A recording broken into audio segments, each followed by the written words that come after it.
Zdravo dragi moji, dobrodošli na kanal. Kao što vidite ovdje imam potrošeno pakovanje sladoleda, pa hajmo mi napraviti domaći sladoled kod kuće. Od nekih sastojaka koje sam ja imala, rodila mi se jedna ideja, pa eto zašto je ne bismo zajedno isprobali. Sipala sam najpre 150 ml hladnog mlijeka iz frižidera i pripremila jednu veliku duboku posudu. Sjetila sam se da imam krem neki koji sam kupila pre 1-2 nedelje, mislim da je bio najjeftiniji krem u Disu. I evo sada ga zajedno otvaramo, kao što vidite izuzetno je kremast, ja sam se poprilično iznenadila, mislim da je sa aromom lešnika i stvarno baš jako je dobar, prvi put ga koristim i prilično sam zadovoljna. Dodajte unutra tako jednu kašiku nekog krema koji mi već imate kod vaše kuće, a potom u poslednje vreme u sve slatkiše obožavam da dodajem ovu domaću orahovaču. Dodat ću 2 čepa i stvarno će dati jako lepu aromu i ukus. Vi možete nešto drugo po vašoj želji. I ovdje sam imala šlag penu koja je od arome vanile i slatke pavlake. Također je jedna od najpovoljnijih, ja sam je imala kod kuće, pa hajmo je iskoristiti. Uzimam mikser i sada ćemo to sve zajedno da izmešamo, zato sam vam i rekla da uzmete malo veći, dublji sud, da vam sada to ne bi slučajno prskalo na sve strane i da se ne biste isprljali. Kada postane ovako svetlo i stvarno jako gusto, onda ste dobro umutili, zato i nisam dodala previše tečnosti kako bismo dobili ovako finu kremastu strukturu. Sad ćemo zajedno da isprobamo kako izgleda. Ja obožavam inače ovakve kreme kada pravim da dodajem i u kafu.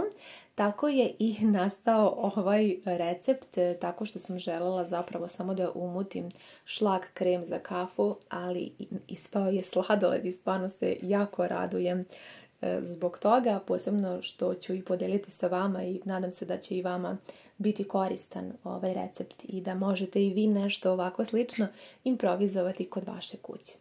Uzimam ovu potrošenu plastiku i sada ćemo preručiti. Dok ja ovo radim, vi meni napišite da li ste više sada tokom leta za neke ovako poslastice ili više želite ideje za neke brze ručkove i obroke. To bi mi mnogo značilo kako bih mogla da znam šta više volite i šta biste više voljeli da vam dam ideju. Ovako sam poravnala sa kašikom.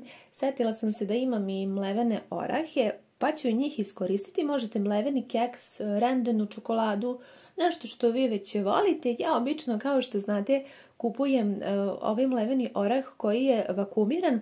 Također mislim da je jedan od najpovoljnijih koje sam ja pronalazila. Ja ga kupujem u zdravoj hrani Lučar i stvarno sam poprilično zadovoljna. Orahe sam posipala čisto malo radi ukusa, vi to možete, a i ne morate. Poklopite i odnesite u zamrzivač da se lepo stegne i zahladi.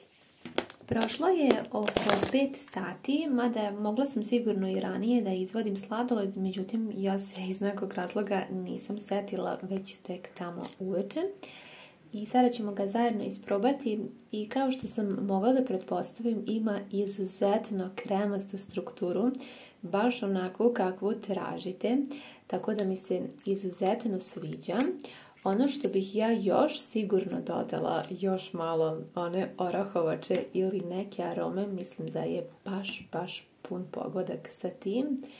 Evo, ja sam sada iz nekoliko kadrova pokušala da vam snimim i da vam predstavim otprilike kako to izgleda. Stvarno je kremasto i iznutra, dakle lepo se stegnulo. I ono što možemo još primetiti je da nema nigde leda, već je u pitanju čista krema.